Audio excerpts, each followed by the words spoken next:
নমস্কার বন্ধুরা, welcome to my channel SB explorer. তো বন্ধুরা, সকলকে জানাই শুভ সকাল। তো ফার্স্টেই যে আপডেটটা দিয়ে শুরু করতে চলেছি সেটা হচ্ছে গতকালকে একটা কিন্তু বড় খবর বেরিয়ে এসছে, যেটা হচ্ছে তোমরা জানো ইস্ট বেঙ্গল তাদের লাস্ট ম্যাচে তারা কিন্তু একটা দুর্দান্ত ফালতু টিফো তারা কিন্তু মাঠে নামিয়েছিল, যেটা কিন্তু একদমই জঘন্য। এইভাবে কিন্তু কোনো ক্লাবকে মানে মোহনবাগান ক্লাবকে তারা কিন্তু আক্রমণ করেছিল, যেটা কিন্তু খুবই একটা খারাপ বিষয়।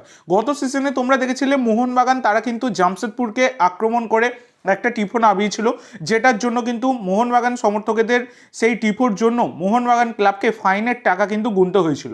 এবার সেই পালাটা কিন্তু ইস্ট বেঙ্গলের হয়ে দাঁড়ালো। ব্যাপারটা হচ্ছে ইস্ট বেঙ্গল যে ফালতু টিফোটা নামিয়েছিল তারা একটা জঘন্য জিনিস, সেইটা নিয়ে কিন্তু এবার মোহনবাগান তারা কিন্তু অ্যাপিল করেছিল, তারা কিন্তু কমপ্লেন লজ করেছিল, এবং যা শোনা যাচ্ছে যে ইস্ট বেঙ্গলের এই টিফোর জন্য কিন্তু একটা বড়সড় ফাইনের মুখে পড়তে চলেছে ইস্ট বেঙ্গল। তো দেখো এই জিনিসটা ইস্ট বেঙ্গল সমর্থকেরা যেটা মানে রোজই বলতে চাইছে যে রেফারি কিনে নাকি চালাচ্ছে মোহনবাগান। তো এগুলো একটা বাচ্চা ছেলেদের মতো কথা, এগুলো কি আদেও কোনো দিন সম্ভব? কোনো দিনই সম্ভব নয়। তোমরা গত ম্যাচে দেখেছো ইস্ট বেঙ্গলকে কিন্তু পুরোপুরি সাপোর্ট করে গেছে রেফারি, ইস্ট বেঙ্গলের কোনো ভুলভ্রান্তি রেফারির চোখেই পড়েনি। তো সেক্ষেত্রে মানে এটা কিভাবে হতে পারে? মানে পুরো জিনিসটাই তারা যে দাবিটা করছে পুরোটাই কিন্তু অবাস্তব, এবং বর্তমানে দাঁড়িয়ে কিন্তু তারা একটু অতিরিক্ত বাড়াবাড়ি করতে গিয়ে বেকার বেকার ঝামেলার মুখে পড়লো ইস্টবেঙ্গল সমর্থকেরা। তো এই টিফোর জন্য ইস্ট বেঙ্গলকে কিন্তু মোটা টাকা ফাইন কিন্তু গুনতে হবে, যেটা জানা যাচ্ছে। তো দেখা যাক পরবর্তীকালে অ্যামাউন্টটা কত, যদি জানতে পারি জানাবো। 10 লাখ 5 লাখ এইরকম একটা হতে পারে, এইরকম একটা টাইপের টাকা হতে পারে। তো দেখা যাক এবার কি হয়। তো এরপর তোমাদের যে আপডেটটা দেবো সেটা হচ্ছে দিমি পেতাতোসকে নিয়ে। তো ব্যাপারটা হচ্ছে দেখো দিমি তার কিন্তু ফর্ম একদমই নেই, সেই কারণে তাকে নিয়ে কিন্তু অনেক সমালোচনা হচ্ছে। কিন্তু সমালোচনা হলেও সব প্লেয়ার সবসময় সমানভাবে খেলতে পারে না। তবে এই দিমি পেতাতোস তিনি যবে থেকে সবুজ মেরুন জার্সি গায়ে চাপিয়ে খেলেছেন, মানে মোহনবাগান দলে যোগ দিয়েছেন, তবে থেকে তিনি কিন্তু দলকে একার কাঁধেই বয়ে নিয়ে গেছেন। গত সিজনে তোমরা জানো এই দিমি পেতাতোসের জন্য এফসি গোয়ার ম্যাচটা কিন্তু জিতেছিল মোহনবাগান।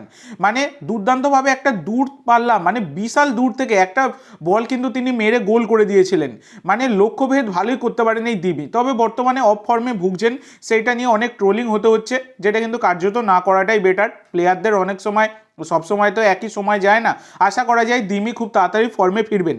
তবে হ্যাঁ, দিমি গতকালকে তিনি প্রেস কনফারেন্সে, প্রি ম্যাচ প্রেস কনফারেন্সে তিনি বলেছেন যে এই যে সমস্ত ট্রোলিং হচ্ছে, সমস্ত সমালোচনা হচ্ছে, এই ব্যাপারে তিনি বলেছেন আমি মাঠেই জবাব দেবো।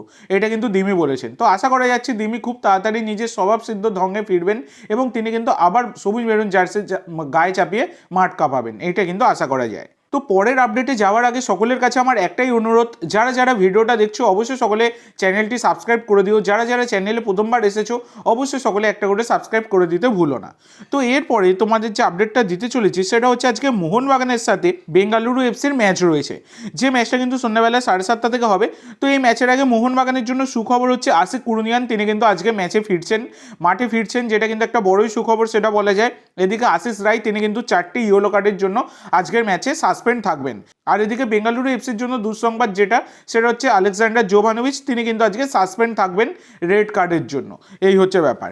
তো এবার তোমাদেরকে জানাই দুই দলের কেমন প্লেইং 11 হতে পারে। তো মোহনবাগান কিন্তু আজকে 4-4-1-1 ফরমেশনে দল নামাতে পারে, যেখানে গোলকিপার বিশাল কাইত, 4জন ডিফেন্ডার, রাইট ব্যাকে দীপেন্দু আশিস রায়ের জায়গায়, লেফট ব্যাকে সুভাশিস, সেন্টার ব্যাকে আলবার্টো এবং টম, 4জন মিডফিল্ডার, রাইট উইংয়ে মনবীর, লেফট উইংয়ে লিস্টন, সেন্টার মিডফিল্ডে সাহাল এবং আপুইয়া, একজন অ্যাটাকিং মিডফিল্ডার গ্রেগ স্টুয়ার্ট, একজন ফরওয়ার্ড জেমি ম্যাকলারেন বা জেসন কামিন্স। তো আজকে কিন্তু দীপকের জায়গায় সাহালকে খেলানোর সম্ভাবনাই বেশি, সেই রকমটা কিন্তু প্র্যাকটিসেও দেখা গেছে। তো দেখা যাক কী হয়। আর বিএফসি মানে বেঙ্গালুরু এফসি তারা কিন্তু 4-3-3 ফরমেশনে দল নামাবে। গোলকিপার গুরপিত, 4জন ডিফেন্ডার, রাইট ব্যাকে নিখিল, লেফট ব্যাকে রোশন, সেন্টার ব্যাকে সানা এবং পেড্রো ক্রাপো, 3জন মিডফিল্ডার নগুয়েরা, ফানাই এবং সুরেশ, 3জন ফরওয়ার্ডস, রাইট উইং ফরওয়ার্ডে রায়ান উইলিয়ামস, লেফট উইং ফরওয়ার্ডে এডগার মেন্ডেস আর সেন্টার ফরওয়ার্ডে সুনীল ছেত্রী। তো এইরকম কিন্তু হতে পারে প্লেইং 11 বেঙ্গালুরু এফসির। তো ব্যাপারটা হচ্ছে পেড্রো ক্রাপো তিনি যেহেতু সেন্টার ব্যাকেও খেলতে পারেন, সম্ভাবনা প্রবল থাকছে আলেকজান্ডার জোভানোভিচের জায়গায় তাকে কিন্তু আজকে সেন্টার ব্যাকে খেলানো। তো দেখা যাক এবার কি হয়। তো তোমাদের মতে বেস্ট প্লেইং 11 কেমন হতে পারে অবশ্যই সকলে কমেন্ট করে জানাতে ভুলো না। লাস্ট যে আপডেটটা তোমাদের দেবো সেটা হচ্ছে অ্যালেক্সিস গোমেজকে নিয়ে। তো অ্যালেক্সিস গোমেজ যিনি 24 বছর বয়সী আর্জেন্টাইন অ্যাটাকার, যার মার্কেট ভ্যালু 2.4 কোটি টাকা। বর্তমানে তিনি মোহামেডান এসসির সাথে যুক্ত, এবং মোহামেডানের হয়ে খুব একটা খারাপ পারফরমেন্স তিনি কিন্তু দিচ্ছেন না। একটু সাপোর্ট যদি আরও ভালো পান তাহলে কিন্তু আরও ভালো পারফরমেন্স দেবেন, সেটা আশা করাই যাচ্ছে। বর্তমান বর্তমানে দাঁড়িয়ে আইএসএল থেকে একটা বড় ক্লাব মানে মুম্বাই সিটি এফসি তারা কিন্তু এই অ্যালেক্সিস গোমেজকে টার্গেট করে রেখেছে। ব্যাপারটা হচ্ছে মোহামেডানের সাথে তার কিন্তু এই 31শে মে 2025 চুক্তি শেষ হয়ে যাচ্ছে, সেই কারণে কিন্তু এই অ্যালেক্সিস গোমেজকে দলে নিতে চাইছে মুম্বাই সিটি এফসি এবং তারা কিন্তু ভালোভাবেই তার উপর নজর দিচ্ছে।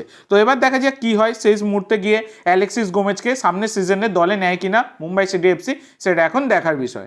তো আজকের জন্য এইটুকু বন্ধুরা, ভিডিওটি ভালো লাগলে অবশ্যই লাইক করো, শেয়ার করো, আমার চ্যানেলে প্রথমবার এসে থাকলে চ্যানেলটি সাবস্ক্রাইব করো আর কমেন্ট করে জানাও ভিডিওটি কেমন লাগলো। ধন্যবাদ।